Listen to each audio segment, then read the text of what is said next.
What's happening, everyone, and welcome to the More Life Frequency podcast. If you're looking to infuse your events with an epic party vibe, or you're getting started in the entertainment industry, you're in the right place. I'm your host, Isaac, and after a decade of rocking dance floors from Australia to Greece, I'm here to share with you the stories and strategies from my journey in the entertainment business.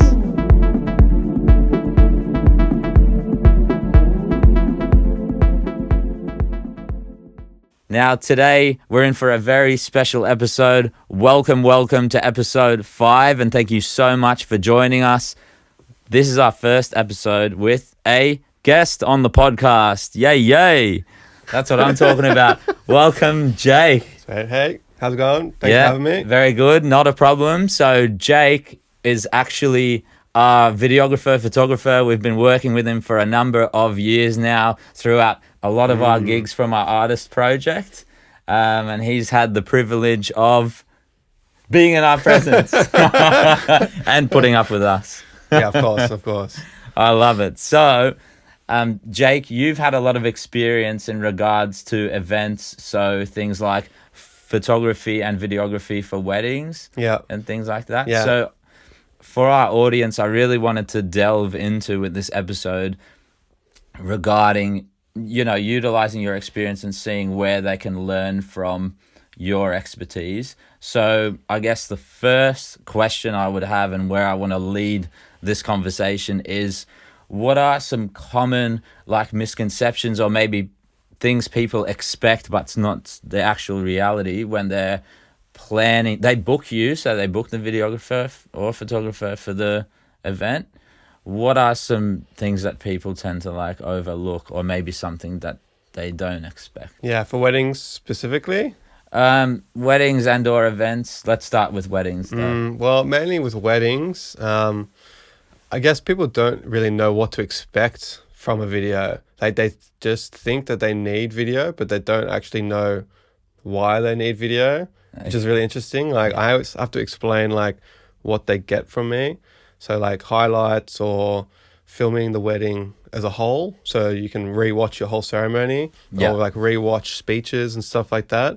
Because a lot of people will just put together a little highlights package, which is what most people want for today, or to show their friends and family. But 30, 40 years down the line, they're going to want to rewatch their ceremony or show their kids, grandpa's speech at their wedding, or someone embarrassed themselves. And so those longer documentaries are more regarded, but people don't think about that. But in terms of the wedding itself, people don't realize how much it can cost.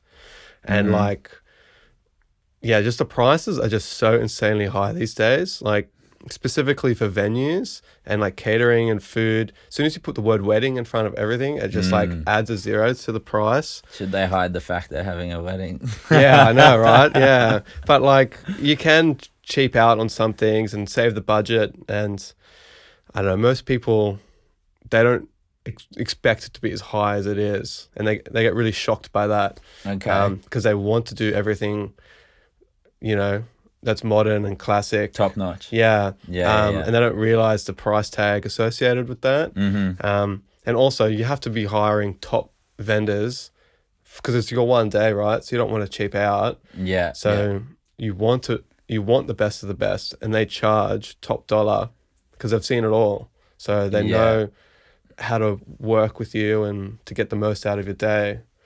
Definitely. Yeah. And I feel that, so continuing on what you said, do you find as a videographer, you say that, things are expensive. Do people try to, I guess, skimp out or cheap out on 100%, videography, photography? 100%, Really? Yeah.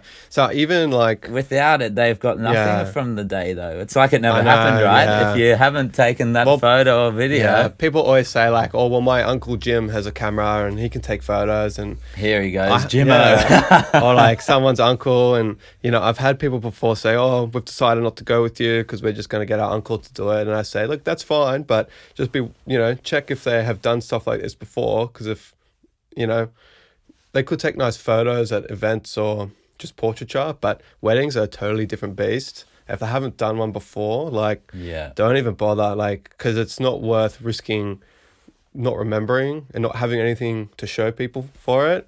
Exactly. And I don't know. I do always recommend to my couples to do the photography over the video because it's what you will show everyone. It's what you print out, put on the wall. Okay, yeah. Video can almost be not an afterthought, but book the photography in the venue, then look at everything else, and then come back to video afterwards. Yeah, yeah. Even I'm personally a little on the fence about if I would do video at my wedding, just because Really? As a videographer, you had to hear first. yeah, Jeez. only because I'm thinking of the bottom line.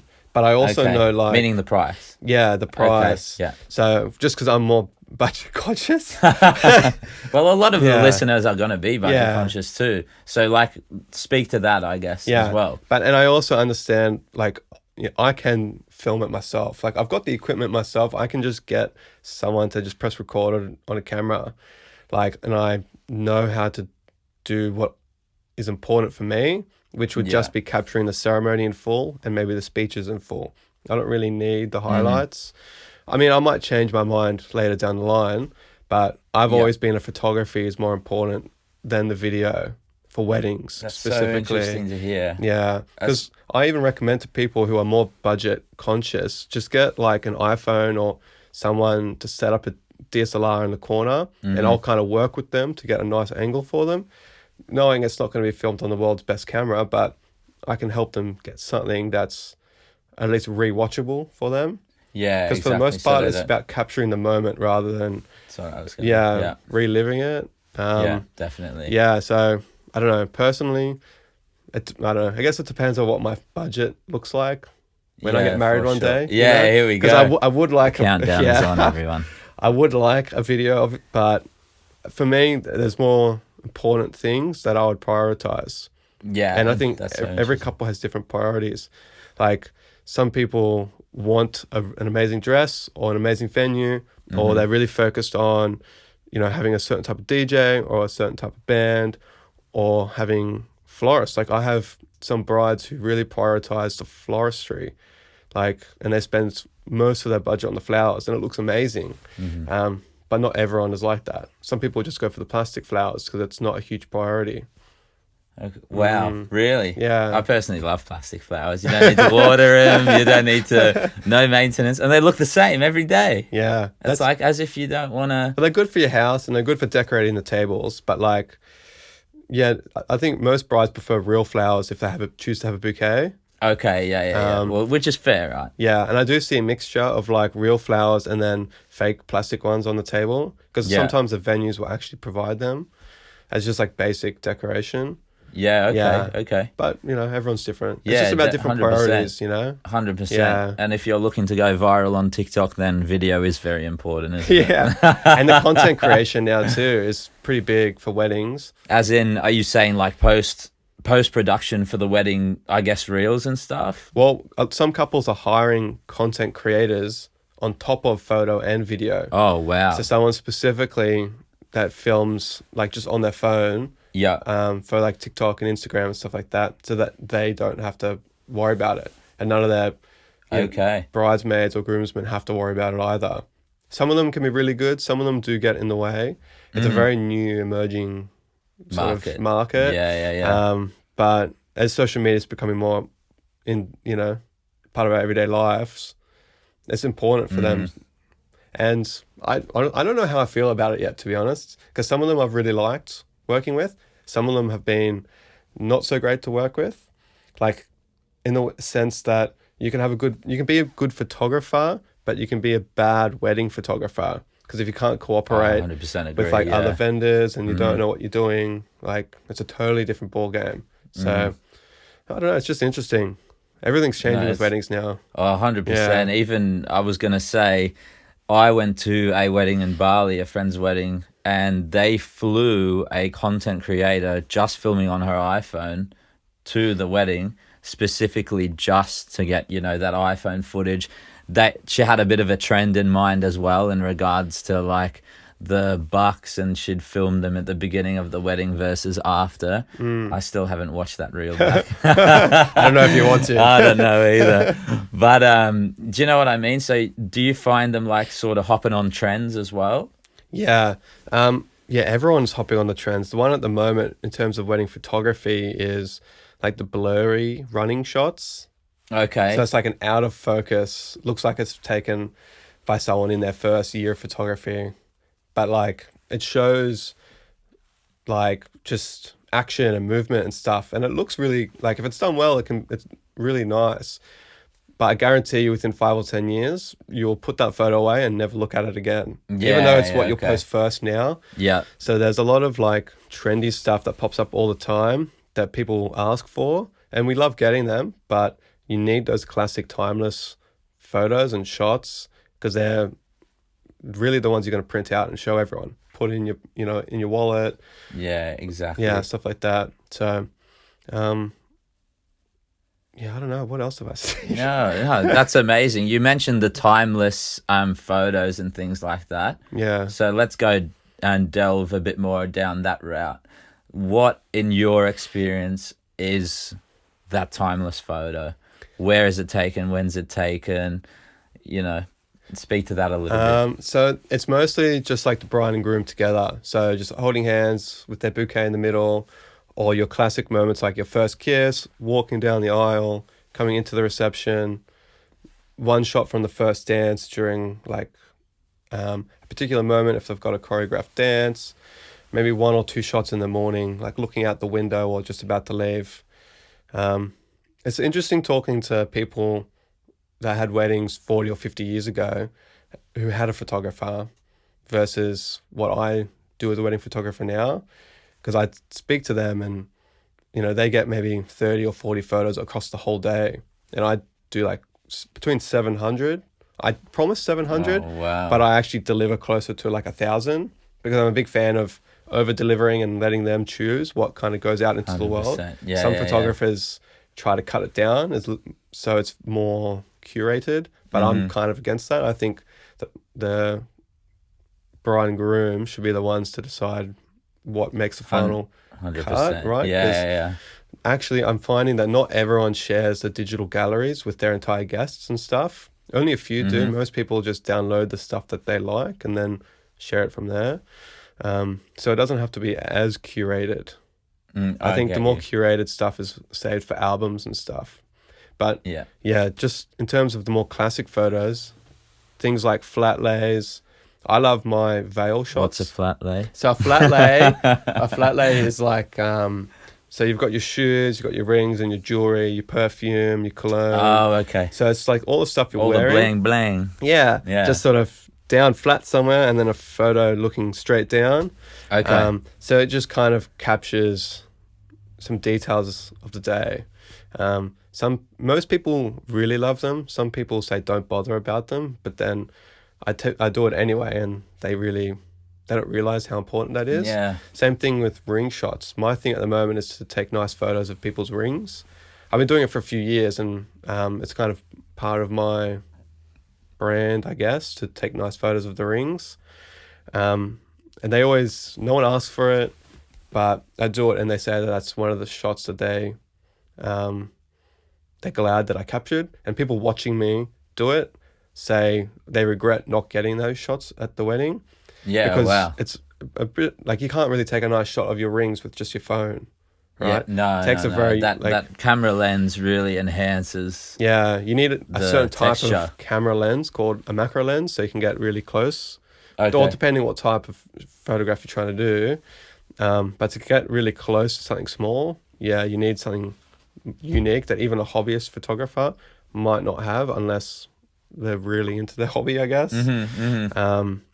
But yeah, I don't know. The classic shots are changing over time too, but they're not really evolving. Just more stuff is getting added on as expected shots. People want more content. Yeah, I know. Yeah. More and more and more. And, but I'm a fan of that. And I really like it when couples give me examples or like a Pinterest board or something. Okay. Because then I can sort of see inside their head what they want. Because it's very hard to translate what's in someone's head, right? Definitely. Right? So Yeah. by them just picking the stuff that they like and sharing it with me, I can get a bit of a view of what they like. But yeah, I don't know. Wedding photography has changed a lot over the years. Yeah, I can imagine. It's the same with like, I guess, entertainment and the whole sort of sphere of events in and of itself. I feel like it's gotten so much, like there's so much of a focus now. It's very digital heavy, and people really want to capture as much as they can. Whereas I find it even at other sorts of events, not just weddings, that like people tend to focus on capturing a moment while they're there instead of actually experiencing and enjoying it. The phones are a big problem. Like even all the celebrants say, "Hey, put your phone away," but there's always at least 20 or 30 people who think this doesn't apply to me. I'm going to do it anyway. So I think the ones that work the best is when a celebrant says, "Okay, here's your chance. Take your photo right now." And then I get out of the way. Everyone jumps in the middle. Oh, wow. With their phone. You're kidding. And then they're more likely to put it away. Even though you're the photographer and you have the mad camera, they still want. Because they need it right now. And it's not always shown as well. Like, it's that proof of concept. Proof of I was there. Yeah, exactly. Yeah. So if it's, the camera has to eat first, so to say.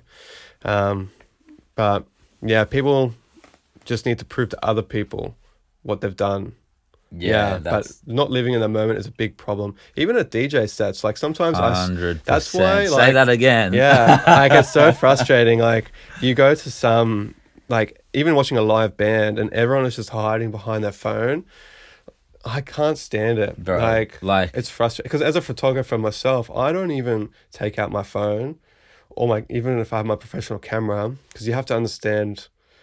Sometimes it's more important just to live in the moment and not live. No one is going to watch that iPhone footage again. Yeah, so just put it down. I agree 100%. And like, yeah, you speaking to the DJ sets and things as well. You came on tour with us for our artist project, and like one of the things I found, not all the gigs, but some of them, especially now, so much more phone heavy. And like my business partner and I, we were going, Dan, I was looking at some footage with him from 2016 when we were playing in Greece, and it was a madhouse, and there was not one phone in the air. It is crazy. Like, it's the changing of the times, isn't it? Yeah, it's like you do have to adapt though. Like I feel like you can't really like force it not to happen, but like managing it, like you said with the celebrants, like now's your chance, and all of them go, "Oh my god!" Like, you know what I mean? It's like that one moment though. For weddings specifically, like I've even thought of the idea of, I don't know if you've ever been to like a press event, but if you go to a press event like a movie, they give you like a little velvet bag that you have to put your phone in, and then you will get it back afterwards. Yeah. So it's almost like you check it in like a coat. So so they know that you're not going to record anything before it's published. Do something like that at a wedding. Get everyone to hand their phone in, and then you get it back afterwards. I love that. Just for the ceremony. The rest of the day doesn't matter. Bit hard to do for a live set, but I think some clubs do that. Like some top end clubs in America do that. There are some events which definitely do that. Especially if you're releasing new music. Like it's common for like comedians or DJs, if they're playing something new, sometimes they might say, let's just put our phones down, I'm going to play something new for you guys. Yeah. If you do it's that. definitely a unique. Yeah. 100%. Well, the event that we threw right here, that boiler room style event, no phones at that one, like on purpose. I feel like even, again, like veering it back to even things like for weddings and stuff, I think there's something special to say about like, just putting your phone away for a bit, especially have a photographer, videographer like Jake. Jake's amazing. Like you don't want. You've got a pro, like, in my opinion. But people need it straight away. Like, it's so common, even during family photos. I'll take one on my camera, but then 3 people want me to take it on their phone as well, so they have it right now. Insane. And I find it's better to just work with them rather than to push them away. So I just grab the phone straight away. Yeah. Bang, bang, bang. Because otherwise it takes like, each person will take a minute to like take their photo. So I just grab it off them, to do a better job than them, hand it back to them, and then I can just get through it quicker and quicker, because then it just delays the wedding day as well. Yeah, no, 100%. No, man, what are you going to do, eh? Yeah, I know. 100%, what are you going to do? Well, now let's dive into something a little bit different. not really different, but continuing on the conversation in regards to, let's say, yeah, a wedding event and stuff. Is there like a time of year you'd recommend, or is there a time of day you would recommend? Yeah. Again, you mentioned like those sort of golden moment photos. Some people, especially myself being European, we like to have those evening weddings, and like weddings that go to like 2, 3 in the morning. Yeah. But speak to people who have those daytime weddings Yeah. and those evening weddings. What's the go? How can they go about capturing the great moment? Like, is golden hour a thing? Is like, 100%. do you know what I mean? But it first comes down to what their priority is. Like, the one thing about your day that you can't change is the time of your sunset. So once you have the venue that you want, you have to then look at the sunset time. But just taking a step back, like, just think about what point in the year do you get married. People have different preferences. A lot of people avoid winter, not just because it's cold, but because it's more likely to rain. So then you have to kind of go with plan B more times than not. Okay. So it's just better weather, like during autumn, spring, and summer. But then some venues charge more during like those peak seasons. I'd say most people avoid the peak of the heat during summer, and then it's usually those shoulder, like just before and afterwards. A lot of people get married. I personally prefer winter, and I'm seeing more people jump onto winter weddings because venues will give a little bit of a discount because it is traditionally not booked because people want those. It's their one day of their life. They get married. They want the best time of year. So people avoid the winter weddings. Yeah. But more people are doing it to save money now. And I love it because if their wedding is in the city, for example, and then we go take photos somewhere, there's less competition to go near the Harbour Bridge or the Opera House or something. And there's not like 6 other brides trying to take photos there. It's a bit cooler. So especially the boys in their suits, they aren't sweating so much. Oh, man. Which is nice. Tell me. Yeah. And like even the girls sometimes, like, and there's a lot of walking going on too on a wedding day. Yeah. So you don't want something that's too hot. They get their steps in then. Yeah. And your guests too, everyone dressing up. Like the heat can really drain the energy out of your day. That's so you have true. to think about that too. Yeah. Yeah, which is tough. I prefer probably, I mean, I don't really see a problem with winter. It's just the rain factor for me, which is more about the venue for me, actually. I would absolutely make sure to book a venue that has a good wet weather option. Yeah. Because there are 100%. some weddings that, like, for example, there's Panorama House up sort of the top of, the top of Wollongong, south of Sydney, as you're driving from Sydney to Wollongong. It's right on the edge of the cliff. Where. Yeah. It's a really beautiful view, and it's the one draw card is the view, right? But if the weather's not good, like, you're totally stuffed. Like, and the other weather option is to like go inside. Like, it's not what you're paying for at all. You might as well have just gone to the community hall. Yeah. And that, like, and it's not that bad. Yeah. But Yeah.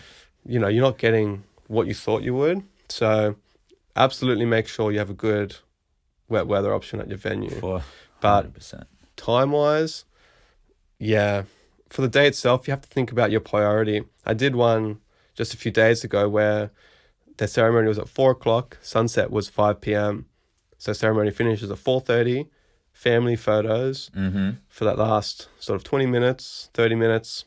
By the time we start taking the bridal party photos at 5 o'clock, the sun is already gone. So I've got like maybe 20 minutes of sort of soft light before it starts getting too dark for me to really do anything. Oh, wow. So we're a bit rushed.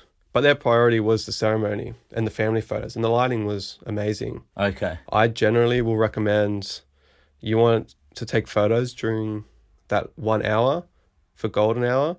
So working back from the sunset, I normally say if your sunset is at 5 o'clock, you want bridal party photos from 4 o'clock to 5 o'clock. You want at least half an hour for family photos, so 3:30. And then you work back, depending what kind of ceremony you're having, civil, if you're doing something like a full mass, whether you need 2 hours to something like 15 minutes, you're looking at like a 2 o'clock to 3 o'clock kind of start. And never underestimate the family photo time. That takes depending on the culture too. Like, Oh, really? it's a That big becomes difference. a factor too. Yeah. I always recommend having a photo list. So like you can kind of tick stuff off. Then mentally, I've got everything that I know is important. I can de-stress and I can just go and enjoy myself. Yeah, massive. But you end up having like, mums and aunties trying to throw together their own mixtures of photos and stuff like you that. come here. Oh no, he's Yeah. just had a kid. He can come here too. Yes. And there's always one guy who like goes, he goes 10 yards down the road for a beer and he just disappears. Yeah, that'd be me. Yeah. So it's very hard. Like you need more time. Half my job is just lassoing everyone together. I'm like a sheepdog just trying to get everyone together. Yeah. So at least half an hour, even slightly more, because people don't account for sort of when you walk down the aisle, everyone kind of congratulates you. Everyone wants to say hi. And that takes a long time as well. So you even want to give like 20, 30 minutes for that. Yeah. But the most important thing on a wedding day is to just give yourself more time. So yeah, people. I even recommend to book in what I call like buffer times. So plan to give yourself more time than what you need. So like you want contingency, basically. Yeah, exactly. Because you're better off just sitting around having extra time for a drink or talking to friends or family than stressing and being late and traffic. You never know what's going to happen. No, 100%, definitely. I don't know. It's a lot of coordination and a lot of different people that need stuff to work on a wedding day. Yeah, all the stars need to align. Yeah, exactly. Big time. Yeah, 100%. I liked what you mentioned about the importance of the venue as well. So in the first few episodes of this podcast, I highlighted that as one of the big deciding factors, not just for a wedding, but also for other sorts of events, even if it's an engagement and things like that. Because oftentimes, like yielding it a bit to my area of expertise, which is the entertainment and DJ sort of side, a lot of people tend to book events which don't, like they want this massive, I guess, DJ setup or entertainment setup. It could even be for a band. It doesn't have to be for a DJ. But because of the certain venue itself, either how it's constructed or the architecture of it, maybe there's a restaurant downstairs and the function room is upstairs. Floors are made of hollow wood. You know what happens next to the people having dinner downstairs. They're not happy. Yeah. Do you know what I mean? Yeah. So, but yeah, once you lock down that venue for a wedding or whatever it is, having that weather option, making sure that, it caters for the entertainment and what you actually want to have in regards to entertainment as well, whether that's a big DJ setup, catering it for the photos that you want to have taken as well. So interesting. Too, I was talking to someone just yesterday about that. The wedding I shot on Friday was in Barrel, Centennial Vineyards, beautiful venue. Probably one of my top 5 actually, in terms of it just has everything I want, like a lot of nature, but a lot of kind of, well, you got your vineyards and you got the nice brick stonework and everything. But the inside where you have your reception itself can be quite dark. So you have to introduce your own lights in order to capture anything, like without pumping the ISO too much and it turning into just grain, really. So people don't think of that sometimes. But yeah, the venue is so important because it dictates how much decorations you need to bring. Because sometimes you can make it about the architecture itself. Transport. That's true, like actually. Where is it? Like it could be way out of the way. People might need to book Airbnbs. Is it near the city? Does it have everything I need? Like, does it have space for like the entertainment? Like, because depending on what kind of entertainment you have too, you need a larger amount of dedicated space that no one else can do. Yeah. Even things like power outlets too. Like there are some venues where the reception will be in like a marquee outside. And they don't always have PowerPoints, right? Which is crazy. We have that on our rider. It's like something we need on our rider. This is something that we provide basically a venue or people who book us more for our headline stuff under the artist project. But PowerPoints is in that because of what you're saying now. It's crazy. Like I've even had to introduce some things into my contract that I don't think I thought I would have ever had to. I have the legal right to keep my shoes on and I don't have to take them off. This is specifically 100% specifically because I do a lot of Asian cultures and they have tea ceremonies generally at the bride's father's place. And in Asian households, it's very accustomed to take your shoes off at the door. I've got no problem Okay. taking my shoes off, and most of the time I do, but they try to jam about 200 people into a house that can fit maybe 20 people comfortably. Oh, And so then I'm walking around and I get everyone stepping on my feet, trotted and on. I've just had my shoes my feet, sorry, just crushed. And then I also have to Wow. run in and out quite fast. Yeah. And if it's a little bit wet outside, I'm not going to go out in my socks, and I don't have time to put my shoes on. For sure. So it's just good to have those things in there to exercise your rights. I even have actually, funny, we're talking about changing dynamics, like compared to like 40 years ago. I have that the client understands and recognizes that I'm a human being and I need to rest from time to time. Oh, wow. You get That you need to go to the bathroom and stuff. Yeah, too. I need to go to the bathroom. I need to sit down and have a glass of water. Like, I'm booked for Yes. 12 hours. It doesn't mean that I'm constantly on my feet, running around, getting absolutely everything for 12 hours. Like, For sure. Yeah. you know, I'm confident enough that I know when I can have a rest and when I need to be more active. And, yeah, I'm sure you're the same. You know, when you can sort of 100%. run out of the room to go to the bathroom and let someone else kind of take over for a second, or... Bit hard for a headline show. Yeah, I but know, right. Yeah. I'm like, sorry everybody, I just gotta go. And Yeah, that's true. That's true. but like for those longer sets, definitely. And I was gonna ask you actually, do you have a hospitality rider for when people book you? So Australia is pretty good at this. When you book the venue, it'll include vendor meals. And so normally, maybe a month before the wedding day itself, the venue will actually ask, how many vendors have you got and how many vendor meals do you need? Oh wow. Because it'll be included in their price, or they'll charge the couple like a expo dollars for, and it'll be usually cheaper. Yeah. But it is in my contract that I need to be fed. Usually I also say I need to be fed at the same time as the couple, because it makes no sense for the couple to be fed, everyone else to be fed, and then when they start getting up, that's when I eat. That's when they need you. Yeah, that's what happens, because from the venue's point of view, like, I'm the help, I'm staff, so of course you feed all the customers first. So, like, that makes sense. Yeah. But it's like, just seeing how the day unfolds, it actually doesn't make sense, because now I'm sitting down when they're walking around. When they need to. Yeah. And normally it's just a main meal. Sometimes some venues will give you like the full 3-course, or if they do like a food truck, they'll give you like a little bit of everything, which is really nice. I've had some venues that just give you microwave lasagna, which is fine. At least it's something. Yeah, but in the contract I say that if they don't feed me, I can leave for up to an hour for food, which I've never had to do before, because I always bring like spare protein bars and stuff. Yeah. But keep your macros in line. yeah, literally. But like the longest wedding I've done was a 16-hour day, and I never do anything that long like these days. But imagine working for 16 hours and being told, oh, you also have to bring your own lunch. Like, it's crazy. Yeah. Or like they don't expect. It's the same with DJing. Like I've done days where it's a 12-hour DJ set. Like music doesn't stop, period, in the whole time. Yeah. And like it's hard. Like the when you eat topic that you were talking about. Like I also find that when the person who books us, when they're eating, it's best we eat. Yeah. And then afterwards, because then we can get it pumping. Yeah. Afterwards. But they don't want to see a DJ eating when they're finished eating. And they're like, let's dance. I and know. then you're like, It makes no sense. Some venues are really good. I think there's one, I think it's in the inner west called Crystal Palace. It's, catered more towards Asian ceremonies. Okay. They serve a lot of like great Asian food. Yeah.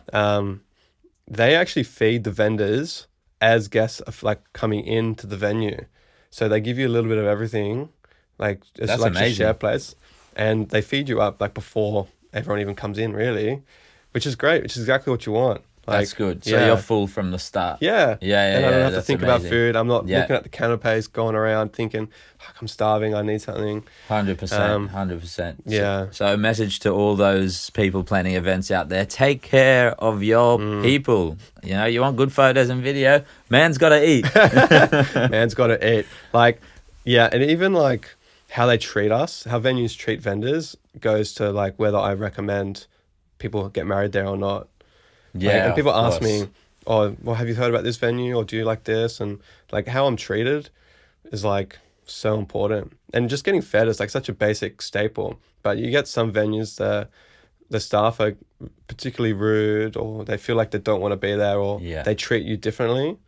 Like some venues have a rule to not allow vendors to drink, which I get is a bit of a liability issue. Yeah. But you know, the couples are always asking, "Oh, have you had a glass of wine?" and Yeah, "Have you no, enjoyed yourself? definitely. Hope you Yeah. enjoyed yourself." And it's like, well, sometimes I say, "Well, I tried to, but you know, the bar wouldn't let me get a drink," and that's which is fine. I'm working and I'm Yeah. driving too, so Yeah, I only okay. have one or two glasses. Yeah. But just depending how the venue treats me and like the other vendors goes a long way. Like that's why I like Centennial Vineyards. That's why I mentioned them, because Yeah, the okay. coordinator there and the staff are so friendly and so nice, and like really went out of the way. Same with there's one in the Southern Highlands called Grow Wild, which is awesome. They've won a Okay. ton of awards too. More of the top higher end places that are in the city. I won't name them, Yeah. but they're like they just kind of churn weddings out. They charge top dollar. They Okay. give very minimal service, but they've got all the stuff you need. So like you would like them in terms of they've got the outlets, they've got the space, they've got a lot of rules around certain stuff, Yes. which isn't as great. Do you find that? Do you find that venues in more CBD sort of areas have more, I guess, red tape than those a little bit further out? That might actually like take away from. Yeah, I mean, some do, Okay. some don't. Like some of them will have strict noise curfews, but even in the country, they have strict noise curfews. Some in Kangaroo Valley have a 10 p.m. curfew, which Oh, makes no sense wow. because they're in the middle of nowhere. And it's an amazing venue, and I get there's farmers around and stuff like that. Yeah. And you know, it is, you know, a small town too. But you know, 10 p.m. You know, that's part of the reason you go into the country, so you can keep partying a bit later, right? That's what I would have thought. Yeah, Yeah, that's like 100% what I would have yeah. thought. Wow. There is a lot of red tape in the city. Like you have to. I've been getting a lot more venues asking for public liability now, which is like we have as vendors. Yes. But yeah, and I have some venues too that they make you sign all these waivers and like all this crazy stuff. If it's a historic building, they make you acknowledge like the wear and tear that you do to the building are liable for. So You like as the videographer. yeah, and they even say like Yeah, wow. if you wheel anything in, like equipment or anything Yeah. like that, it has to be rubber wheels. It has to be certain, you know, it has to be transported in a certain way to not damage the floor. Yeah, okay. And like if you leave any rubbish, then you're fined and you acknowledge that you have to pay this fee and stuff. Most of the time, crazy. I don't know, sometimes I kind of ignore them. I send my public liability and everything Yeah. because I get that. Yeah. But all these additional waivers and stuff, like the couple kind of takes responsibility for that. Yeah, And yeah. it's our professional name that's on the line. Like obviously I'm not going to damage a property. Yeah, no, And no, I've got no. insurance. Yeah, But exactly. some of the things that the venues ask for is crazy. Like sometimes they ask to be sent the photos and the videos that we capture for our couple, but they ask the couple, "Oh, do we have permission to do this?" And then Yeah, right. they use okay. our photographs as marketing material, Yeah. and sometimes they don't credit us. Oh, like, wow. most- So is that something you've integrated in your... It's crazy. like, There's one venue at the agreement? moment that I've kind of had to talk to quite a lot Really? because they're using a software outside of Instagram to schedule their posts, Okay. and they're not tagging me properly in the comments Oh, wow. or in the description, sorry. Yeah. And it's like within the first day is the only time people are going to see that post and then click through. Like there's no benefit from me unless I'm credited properly, and it's easy for people to then click through Yeah. to check me out. And I'm just having to explain like the only thing I get out of it is marketing material, Yeah, and exactly. people may be booking me. So if you're not allowing people to click through to me, making it harder for that sort of transition into me, there's no point in me sharing It's- anything. And also, I have full rights for the photos. As a client, the bride and groom, they get a license to own the photos and Yeah. like do what they want with their photos, but they can't then just give it to other vendors. Most of the time, where it's fine to do that because we work very closely together, and it's that kind of an industry where you kind of have to help each other out. but things like tagging and giving credit for like a minimal marketing kind of help, or even proof of concept too. Like, oh, it's good that I've seen you guys have worked together before. Yeah, That's exactly. like the absolute minimum of what we need. Yeah, Because it's yeah, not yeah. like we ask hair and makeup, oh, can you just do my hair and makeup while you're here too? Like, just so I look good. Uh-huh. Or like, it's not like I asked the venue if I can come back and do, you know, a portrait session there. Oh no, you've got to pay for a permit for that. Well, then, Yeah. you know, give me at least some slight marketing credit and maybe book a client or two. Yeah, I get you. And then, you know, you don't have to pay anything as well. Like, everyone wins in that way. It's more like coming together in the industry, so that people lifting other people up, sort of thing. It's a lot of camaraderie. In regard, 100%. I feel the same. Like there's similar sorts of things. Like when you play at venues and stuff, it's, you know, all that tagging sort of thing even comes down to like a promotional agreement, and just ironing those things out in the beginning.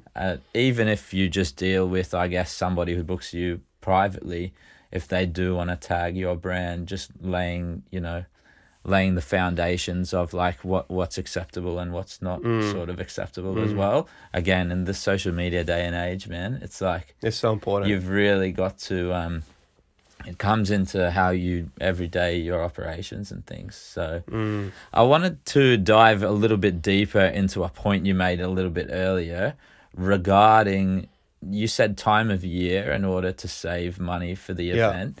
Is there anything else that you can think of in regards to it's just like a sacrifice, but they save heaps of money? Like I've seen a lot of like midweek weddings, for example, and things like how that. To save money? Yeah, in regards to like those easy wins, I guess. Like, for example, not heaps of people want to get married on a Wednesday, but if you do get married on a Wednesday, it's much cheaper, and all it means is people just take annual leave or whatever. Yeah. So doing weekday weddings can save money. Some venues don't. Most vendors, like myself, don't give discounts because no matter if it's on a weekday or weekend, it's the same amount of work for me. And it's usually like a side business, or like I'm working that day anyway. So whether I'm editing at home or shooting a wedding, it's still a work day for me. Venues are a little bit different because they're booked so far out in advance, so they want their books to fill out earlier, so they know they've got sort of revenue coming in like a year or two. So it's mainly the venues that will give discounts. Some beginners might give discounts if it's a weekday, but most vendors won't give a discount for weekday, but you can save a bit of money. And weekday weddings are great because some people can't make it, so it's a good way of sort of filtering out the people that naturally don't want to be there. It's like destination weddings, right? There's a ton of ways to save money though. Like I had one of my friends get married, and his wife wore a secondhand dress from Facebook Marketplace, and it looked stunning on her. Wow. It looked great. And when you think about it, like you only wear it once. For sure. So I get why people want like a custom dress and a long train, but you'd almost be better off renting it than getting one custom made. But again, you know, women might feel differently than me because I'm not the one wearing the dress, you know. Maybe sometimes you are. Yeah, maybe. But you know what I mean. Like, I know. Like, yeah. So it's just different priorities. But you can save a lot of money by just buying a secondhand dress. Suits, you can save money, but you'd almost be better off spending money and getting a good suit, like a custom fitted suit. Sometimes they're worth it. I got a custom fitted suit for my friend's wedding, and I learnt that one of my arms is longer by like an inch. Oh, damn. Which is weird. So I have a custom shirt that's like perfect for my arm length now. Oh, wow. But there you go. that was a surprise. And you get to keep that. Yeah. So obviously I get to keep that. No, that's amazing. You can save money on things like wedding cake. I know wedding cakes are nice to look at, but instead of having a big 4-tier cake, you can just have like a 1-tier cake with 3 fake tiers at the bottom. So just the top one is real. Oh, wow. So you can have it like just for the bridal party and maybe family. I've seen like Krispy Kreme towers or cupcake towers. Yeah, I've seen those Krispy Kreme caramel ones. slices and stuff. They're becoming more popular. Dan had I'm pretty sure it was a Krispy Kreme one.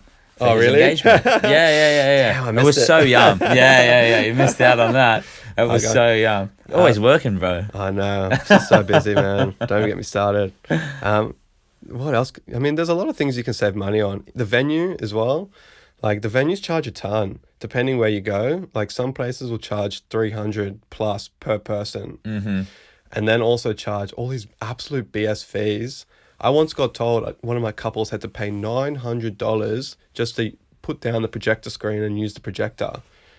Because What? they got married one day and then had the reception the next day, and the venue wanted to charge them to use the projector. And it wasn't even a good projector, and then the aspect ratio was totally off. Like, it was actually awful. I think a high school kid could have set one up better. Wow. And like cake cutting costs, it's crazy. If you want to save money, like I know the venue is really important, like what we've been talking about with like decorations and what's important to you. But you can save a lot of money on the venue if you DIY the venue, or if you book an Airbnb, but let them know it's a wedding, because it's important to let them know, Okay. not just sneak it through. Don't hide it. Yeah. Or if you have family that maybe have like a big farm and you can set up a marquee and stuff. Those are amazing. Those are really good too. But there are also some venues that are surprisingly not as expensive. Like the Opera House, for example, was cheaper than Dalton House in the city, which is a really expensive venue. Yeah. Okay. Of course, the room isn't inside as nice, but it's so iconic. At the sure. Opera House. Yeah. I was a bit surprised by that. It's still pricey, but I Yeah. just expected it to, because it's the Opera House, It right? is. Yeah. You expect it to be Worldwide more. known. Yeah. Yeah. Oh man, just like you can save money in a lot of areas, like the table decorations. No one really remembers the table decorations unless it's really unique. Like no one's going to remember the little cocktail jar that you've got on the table, 100%. or the cookies with someone's name on it, or like the custom. I mean, there are some things that have been really cool, like succulent plants I've gotten, but I've got so many just like shot glasses and bottle openers and stuff like that. Like, unless you're going to do something that's unique and speaks close to both of you as a character, I wouldn't bother, because you can save money there. Yeah, for sure. Funny you say that, because like I'm pretty sure it's episode 1 of the podcast. I say that exact thing in regards to the table decorations, and no one remembers. And the funny thing is, like, if you go to somebody in 10 years' time and say, "Oh, do you remember this event, or do you remember this wedding?" They're gonna bring up 2 things. They're gonna bring up, "I had an awesome time at the wedding," and have a look at this photo or video of me having an awesome time at this wedding. 100%. So like those 2 things, like don't skimp out. Those are your things you're going to remember in 10 years from now. Everything else, if you're on a tight budget, there's wiggle room. 100%. It just comes down to like how much time you want to dedicate to saving money. Because if you want to save money, it's usually because you then have to spend time doing it. Like the flowers. Okay. Trade-off. Yeah, you can save so much money doing the flowers yourself. I've had a bride or several brides in the past that go to flower markets in the city very early on the day of or the day before their wedding. And then just based on what's there, they put together some bouquets for everything, get some extra ones for the table, stuff like that. And you can save so much money, but then it's dictated by what's there, what's available. And you obviously have to get up really early, and it's something, I guess you're stressing about 2 days before your wedding and the day of, putting it all together, as opposed to just Having somebody else. Yeah. Yeah. Yeah, so there's a lot of different ways you can save money, but you then have to, there's trade-offs. Like getting friends and family to help out on the day is a big risk in terms of an MC or a celebrant.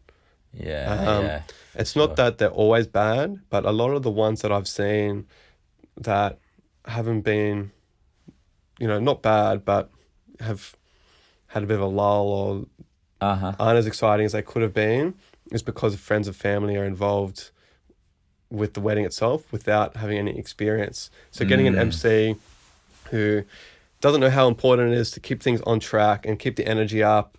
Yes. Like I no matter how many times I remind them, hey, give me 5 minute heads up before you start the next formalities, they just they don't, and they start drinking. I Wow. once had a bride who I told that to, and she decided to get her uncle, who was a bit sort of, he was actually very entertaining, very flamboyant, which is nice, but he drank too much and he got too confident on the microphone, and the bride actually fired him halfway through the reception, and he got really upset and just drove home. Oh no! And then just drove home after having too much to drink and getting carried away. Well, I don't know how he got home. Hoping he didn't actually drive. Hopefully not. I didn't think about that. Anyway, that's outside of the scope of this. Yeah.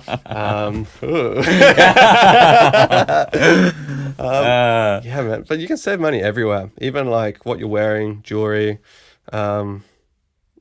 But the venue is probably the biggest cost, I think, for a wedding. 100%. So if you want to save money, you have to find somewhere to take it from, and it's about priorities. 100%. I'm actually finding it more popular now to either go really all in for a wedding, so high end, or really scale it back and save money for a house or the honeymoon. So a lot of people have been doing that as well. And like not to talk it down or anything like that, but you can still have something like smaller scale. Let's say instead of in Europe, we have some weddings which is 500 to 1,000, sometimes even more people, right? Yeah. And over here, like I've had some of my friends have eloped, and they have had a reception, which everyone then attends. It's about 150 people, and they have the entertainers there. They obviously have the photographers when they elope, and the other event when they have the reception. But that's also an option in regards to, at the end of the day, it's about the two people getting married, right? And even if it's a different sort of event, it's up to the people who are celebrating. It's about them. Whether there's 20 people in the room or whether there's 200 people in the room. 100%. It's about them. And like even make the entertainment like about you as well. Well, what's your style? And oftentimes you can integrate a photographer and videographer style to the entertainer as well. Multiple times. That's how we work together. Yeah. And like there's an art form in bringing the whole thing together, in my opinion. Like even with the MC, like MCing is an art form. I see it. And yeah, it's very easy like to see if someone is good at it or not, based on like you've seen it quite a lot, so you know if someone has just got it or not. How they hold themselves, for sure. But like that comes with practice too, right? And it's the same thing with DJing and with photography. You never start off amazing, but just recognizing that MCing is not just, speaking in front of a room. It's about capturing, like you mentioned, capturing the audience and really, getting them to feel like that emotion of the stories that are being told and making everyone laugh, man, and just have a good time as well. Set the mood and the vibe. 100%. But also the coordinating too. You've got to be a bit like... Like firm in a non-firm way. Yeah. Firm it's but fun. Firm, the two F's. Firm but fun. I like that. I'm gonna wrap this up with a final question for you, and it's a bit of a sort of curveball that you haven't, okay. But if there is something in the years that you've been a photographer, videographer, if there's one thing that you wish you learned earlier on that you know now, whether it's to do with, the technicalities of filming, or you wish you used to tell your clients something in the planning process, what would that be? You can take a minute to think if you need. Yeah, that's tough. I mean, there's not one thing. There's so many things. Like, give yourself more time than you need. Like, sometimes when I book through a studio and they don't really care about your schedule too much, like, they'll only allocate half an hour to take photos in the morning at prep for both the bride and the groom. I like to spend at least an hour to even 2 hours, especially with the bride in the morning. Otherwise, all those nice photos you see in the PJs and throwing the champagne and, just chilling with your girls, that's not possible. So it's giving yourself enough time. I think the importance of capturing moments with family Because you're always going to capture those moments in the sun of just you guys laughing and drinking and having champagne. But I've found more finding those emotional moments with family, like hugging grandma who's 95 years old but came on a wheelchair, is leaving straight afterwards but made it to that day. Yeah. That's special. It's always that. special. Yeah. Yeah. And I don't know, getting really emotional in the day. I actually, like, sometimes I cry during weddings when I'm working. Yeah, Just because wow. I get so invested in my couples. Yeah. And like, Yeah. you can just sense that. So I make it a lot more emotional. I'm a big fan of like writing letters to each other in the morning and kind of prompting my couples in a way that make them think about their relationship and themselves and the importance of the day. But then also bouncing off the vibe that they're giving. Yeah. Like sometimes 100%. they're getting sick of the photos and they just want to enjoy themselves. So don't make it all about me. Don't make it about the photos. The day itself is more important. So keep the mood where they want it to be. Get what I'm hired to do, some things. And then if they want to just go and drink and party, let them do that. Don't make it about yourself. Think, I remember I was backpacking around Europe once and I was speaking to a paramedic about like how she handles being an emergency paramedic, and she said she has to remember that it's not her emergency, so she has to keep it together. So it's not your wedding day, it's theirs. So it doesn't matter if you're the photographer or you're the DJ or the MC. Very well said. Make it about them and make their dream, your number one priority above what you need to do that day. It's about lifting the other person up. Yeah, and making them the center of attention and giving them what they've been dreaming about for their whole life. I love that. Yeah. When I get married, I hope you're available. Maybe I'll be getting married too. Oh, there we go. I can't take photos and videos at your wedding though, bro. I'll do the entertainment. How's that? That's all right. That's good. Amazing. That's good. Thank you so much today for your time, Jake. I really appreciate having you on, man. Thanks for having me. Absolute pleasure. If you enjoyed this episode or you know anybody planning an event, please share it with them. If you're interested in DJ bookings, head to morlyfe.com.au. And if you're interested in a wedding and photographer or videographer, where should they head, Jake? JakePascomedia.com. Amazing. I'm Isaac. Thanks so much for tuning in to the More Life Frequency podcast. And as I always say, all the best and stuff the rest.